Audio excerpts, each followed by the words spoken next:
நீங்க சமாதானத்துக்குள்ள இருந்தா மட்டும்தான் தேவனுடைய சத்தத்தை நீங்கள் கேட்பீங்க. தேவனுடைய சத்தத்தை கேட்கும் பொழுதுதான் நீங்கள் தெளிவான வழியில் நடப்பீங்க.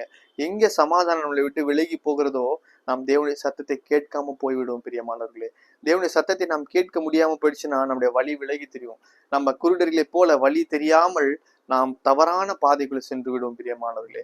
அதனால நமக்கு இந்த சமாதானம் என்ற ஒரு காரியத்தை தேவன் வைத்து போகிறார். அந்த சமாதானத்தையே நம்ம என்ன பண்ணோம், அநேக நேரத்துல தேட வேணும். சமாதானத்தையே தேவனிடத்துல இருந்து கேட்கணும். தேவன் தந்த சமாதானம் மாத்திரம்தான் நிரந்தரமான சமாதானம் பிரியமானவர்களே.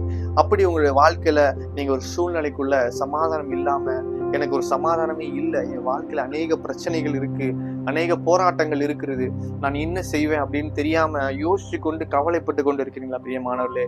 இந்த நேரத்துல கூட தேவன் உங்களோட கூட பேசுகிறார். முழங்கால் படியிடுங்க. நீங்க இருக்க இடத்துல முழங்கால் படியிடுங்க. தேவனை நோக்கி பாருங்க பிரியமானவர்களே. நீங்க தேவன் நோக்கி பார்த்தீங்க